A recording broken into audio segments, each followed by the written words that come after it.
정말이지 다른 건 다 견디고 참을 수 있다지만 이렇게 아직도 이 나이에 혼자인 건 도저히 참을 수가 없네요.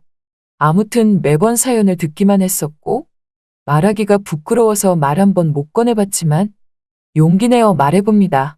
이런 데서 이런 말 해도 되나 모르겠지만 저 같은 경우는 남자복이 너무 없어요.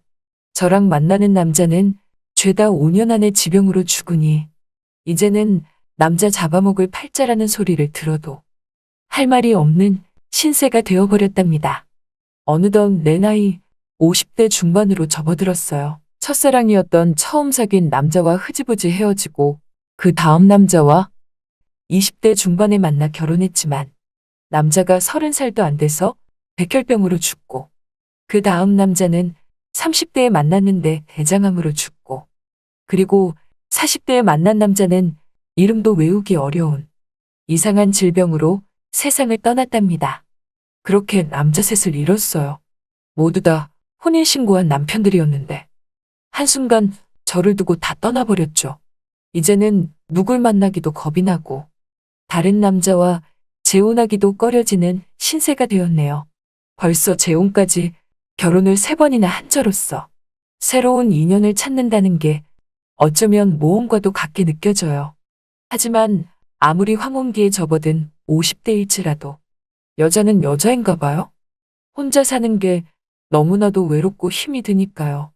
그래서 다른 남자를 만나 또다시 재혼을 하고 싶지만 선뜻 다른 남자를 만나는 것도 재혼을 하는 것도 겁이 난답니다. 이유는 앞서 말했듯 저를 거쳐간 남자들은 죄다 5년 안에 지병으로 죽으니까요. 하루는 이런 제 고민을 알고 있던 친한 친구 한 명이 제게 전화를 걸더라고요. 3번째 남편을 잃고 상심에 젖어있던 저를 위로하기 위해서였죠. 그러면서 제게 하는 말이 정말 용한 점쟁이가 있는데 한번 가보는 게 어떻겠냐고 하지 뭐예요. 그래서 전 그런 데 가서 뭐 하냐며 어차피 미신 아니냐고 하니까 믿져야 본전 아니겠냐며 이유를 알면 남편들이 급사하는 것도 막아낼 수 있지 않겠냐고 했답니다. 당시 전화했을 때만 해도 그냥 한 귀로 듣고 한 귀로 흘려보냈던 건데 어느덧 점점 외로움이 극에 달해지니까 안 되겠다 싶었어요. 혼자 사는 것보다 다시 재혼해서 새로운 남편과 함께 남은 여생을 행복하게 살고 싶었답니다. 그래서 못다한 사랑도 이루고 남부럽지 않게 멋진 황혼기를 보내고 싶었어요. 그렇다고 무작정 다른 남자를 만날 순 없어서 저는 그 친구에게 전화를 걸었답니다. 저번에 말한 그 점쟁이 어디 가면 만날 수 있냐고 물어봤죠. 그랬더니 친구가 자세히 알려주었답니다. 다음 날이 돼서 전 친구가 알려준 대로 그곳으로 찾아갔어요. 그런데 막상 가보니 친구 말대로라면 용하다고 소문이 났다고 하는데 이상하게 손님이 아무도 없는 거예요. 그래서 좀 미심쩍게 다가왔지만 그래도 뭐 용하다니까 믿고 한번 보기로 했답니다. 드디어 그 점쟁이를 만났는데 점쟁이는 날 보자마자 자식 때문에 왔지?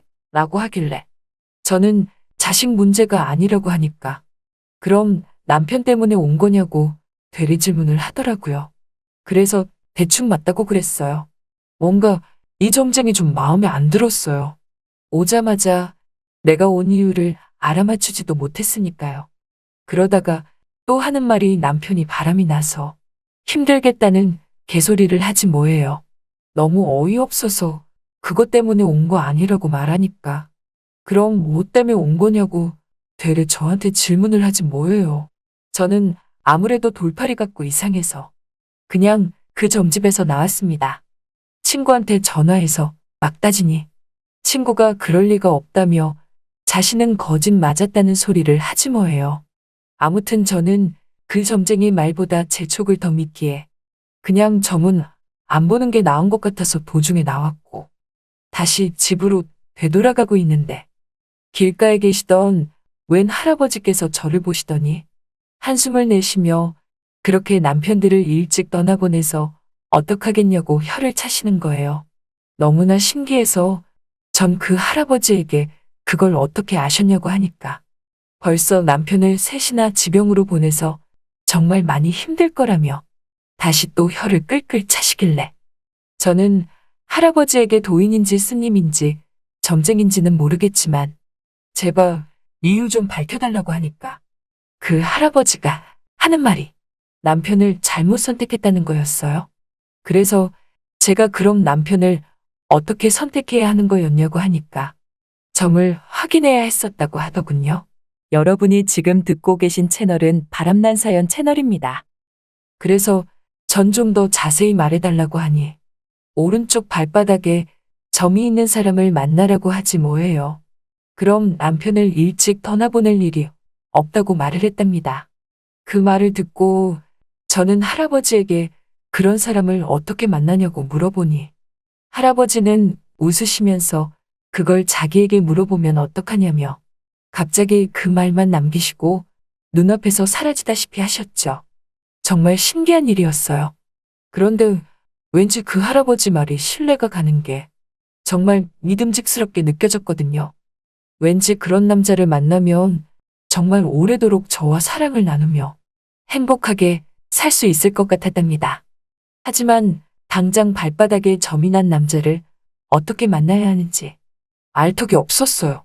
그러다가 생각난 게 남자 신발이나 구두를 파는 곳에 취직을 해야겠다 생각했어요. 그러면 발바닥에 점이 있는지 없는지 알 수 있는 방법을 쉽게 찾을 수 있다고 생각했으니까요. 다행히 신발 매장 사장이 제가 나이가 있어서 손님들에게 신뢰감을 줄 것 같다며 저를 뽑아주었죠. 하지만 일주일도 못 가서 그곳에서 전 잘리고 말았어요. 이유인 즉슨 손님들 양말을 함부로 벗겼다는 이유였답니다. 제가 근무했던 신발 매장은 모두 다 양말을 신고 오는 분이 대다수였고 맨발로 오는 사람은 한 명도 없었어요. 하지만 저는 발바닥에 점이 있나 없나 확인이 필요했고 급기야 말도 안 되는 말로 손님들에게 양말을 벗고 신어봐야 정확하게 사이즈를 자세히 알 수 있다고까지 했죠. 그렇게 하다 보니 불만을 품은 손님들이 항의를 했고 급기야 전 그곳에서 잘리고 말았답니다. 대체 어떻게 하면 발바닥에 점이 있는 남자를 만날 수 있을지 고민이었어요. 그렇다고 주위 친구나 지인들에게 그런 사람 있냐고 물어볼 수도 없고 지나가는 사람 붙잡고 발바닥에 점 있냐고 물어볼 수도 없는 노릇이기도 하고요. 그때 문득 생각난 게 바로 발 마사지였답니다. 신발 매장에 취직할 게 아니라 발 마사지 해주는 곳에 취직을 했어야 하는 게 맞다는 걸 뒤늦게 좀 깨닫게 됐어요. 어차피 발 마사지를 받으면 양말을 벗고 받으니 발바닥에 점이 있는지 없는지 판단할 수 있었으니까요.